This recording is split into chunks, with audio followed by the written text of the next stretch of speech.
I got pulled over by State Trooper Tania Pagán, and my experience with her. Let me ask you, have you had prior like a bad experience with law enforcement in the past? Me? No, but I could say for people of my size and stature, they've had horrible times.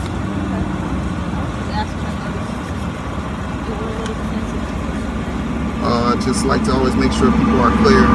They say confusion is the easiest way to get yourself into trouble. So I always like to clarify things.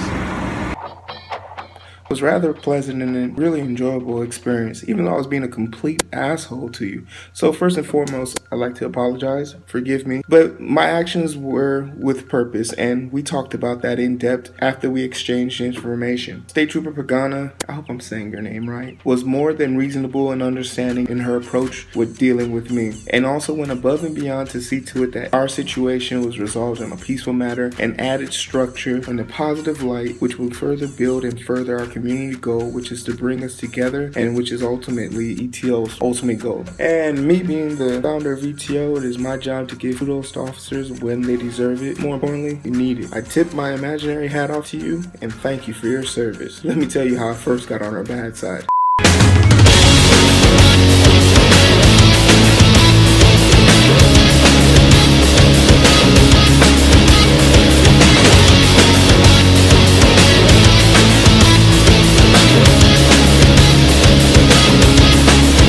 I was leaving Austin, Texas, and I was pulled over for the reason my license plate sticker had expired, meaning my vehicle technically wasn't registered. This is a non-moving violation, which comes with a penalty as extravagant as having your car towed and having the storage, towing, and handling of your vehicle being charged to you. This isn't something that you can be arrested for, but with the idea of having your car towed and the towing and handling of your vehicle could easily skyrocket into the thousands of dollars. I am grateful that she decided to take a different approach and just simply give me a warning. But with this in mind, I had made it my goal, regardless of the consequences of the situation, my goal was to try and elegantly play a defensive front. What is a defensive front? It's basically my ability to minimize information given and minimize movement given to an officer to give them no opening to try and purge information out of me. A lot of how officers operate is based on information that they see and is presented to them. So the less you give them, the less they have to work on, the more they have built their own case against you. Like I said, I was being an asshole on purpose. And throughout our whole conversation, there were times where she asked more in-depth questions that I felt I had to expedite in order to return safety to the situation about how I was being so defensive and not giving her any information. My goal was just to show that this is information you can withdraw and choose to keep to yourself. Now, what are some of the things that you can and you cannot do? For example, the fact remains I have been pulled over and accused of performing an illegal action. Regardless of if I think she is right or wrong, the state trooper has given me a foundation for her stop and probable cause for her stop. These two things, with that in mind, she could have taken my vehicle into police custody for further investigation. That's a lot of paperwork and a lot of stuff you have to put up, especially for such a minute charge, but it still goes without saying that she had the right to take all those actions. So what information do I have to provide her? Obviously, I have to provide her with my driver's license and proof of insurance. Registration is how most cars are legally binded to a state. The license plate expiring sticker helps keep a certain level of revenue that also guarantees that that vehicle is being paid for and is registered to a state. When vehicles go out of registration, it's usually believed that they're out of registration, they also must be out of insurance, which is a double whammy. Most officers go on high alert when they see a vehicle that isn't registered because it's 70% of the time it's probably going to be tied to a vehicle that does not have insurance, which is against the law. When you don't have the major offense to go with the lesser offense, there's no point in pursuing the lesser offense because it's really more of a hassle to the officers and it's just unnecessary paperwork that they're going to have to do, which is a big part of the whole policing procedure. Officer Pagán was more than pleasant with me and definitely tried to de-escalate the situation at every chance she could get. She asked me to step out of the vehicle. Now, is this something that I had to do? Yes, I do have to step out of the vehicle. Even though I stated that I did not feel safe stepping out of a vehicle on the side of a highway highway with vehicles moving in surplus speed of 70 miles per hour. She then countered using safety, not necessarily force, saying, in order to better protect me, how about I step into her vehicle, sit in her vehicle while she questions me. This is genius, and I felt the need to really state this. Her reasoning was not only justified, but it's something she didn't have to do. At that point, for her own safety, she could have chose to handcuff me or request to have backup just in the event of something happening. Instead, she preferred to show her hand of faith by allowing me to sit in the passenger seat and bring my personal items with me as a show of good faith. This is what we call community policing. She has opened her vehicle to me in order to help better protect me and her, and also giving me a show of good faith by not handcuffing me or restraining me in any form of the matter while she questions me in her vehicle. Like I said, I was a complete asshole to Officer Pagán. That bold of good faith doesn't stop or doesn't prevent me from protecting myself or my information. Some of the questions she asked me had to do with where I was going, who I was coming to see, and what items could be found in my vehicle. These are all questions I don't have to answer for Officer Pagán, and I did my best to not answer them without, like I said, inciting any type of worry. Being that Texas is on border state, it's not far-fetched for us to believe that state troopers in the area deal a lot with trafficking, such as money, guns, weapons, drugs, or a long list of items. But Officer Pagán, I believe, also knew that by accusing me of something egregious such as trafficking or what an Illinois vehicle is doing 1,000 miles out of its own state would definitely have raised questions that would have put me in a more defensive position. Her goal was to better understand what I was doing, why my plates weren't registered, but asking me where I'm going, asking me what's in my vehicle, asking me how much money I'm carrying, asking me if I'm transporting drugs are all questions I don't have to answer. But like I said, I wanted to make sure that this test didn't escalate into a negative light, so I answered those questions appropriately. But it is fair to know that I don't have to answer those questions, and she even stated that these questions are only helping her to write her report. That is her job, is to formulate her own report. If I chose to plead the fifth, which is basically me protecting myself from myself, that's something she would have just had to deal with, which would have probably caused her to escalate the situation because I'm presenting that certain level of doubt. And right then and there, I want to stop. There's a certain give and take in these situations, and it's best for you to understand when you have to give and when you have to take. I had to give up information. She had to give up a certain amount of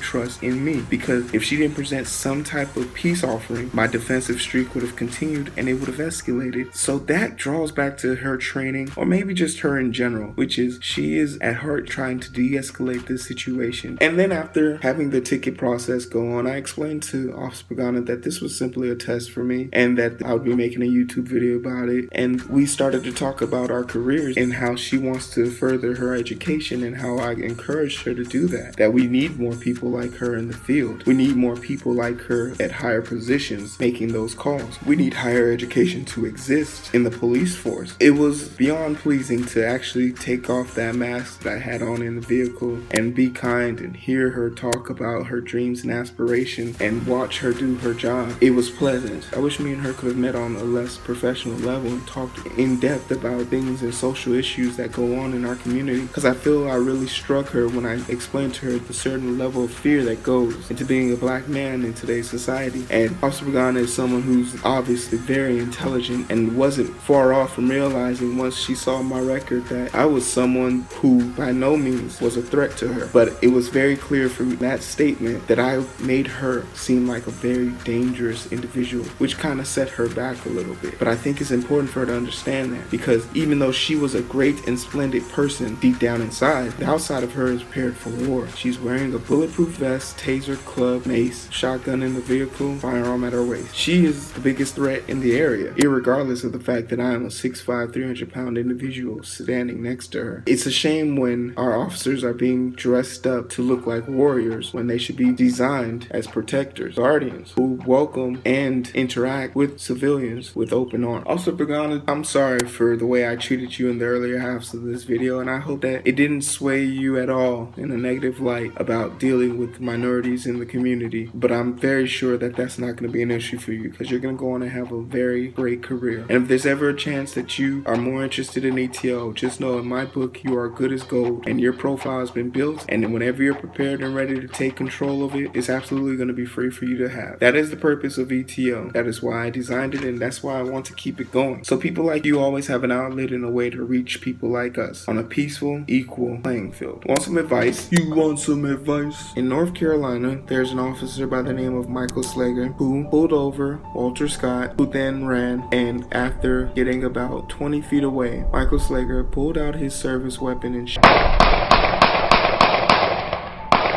Scott 5 times in the back. He then calmly got on his radio and asked for backup. He then calmly explained that the suspect grabbed his taser. He then calmly walked over to Walter Scott, told him to put his hands behind his back and stop resisting, then calmly handcuffed this already dead man. Didn't call for backup, didn't try to preserve his life, didn't try to do the right thing. He didn't try to be human. Michael Slager is going to walk due to mistrial because our justice system doesn't believe an officer can do wrong. That's not really advice. I just wanted to let you know that.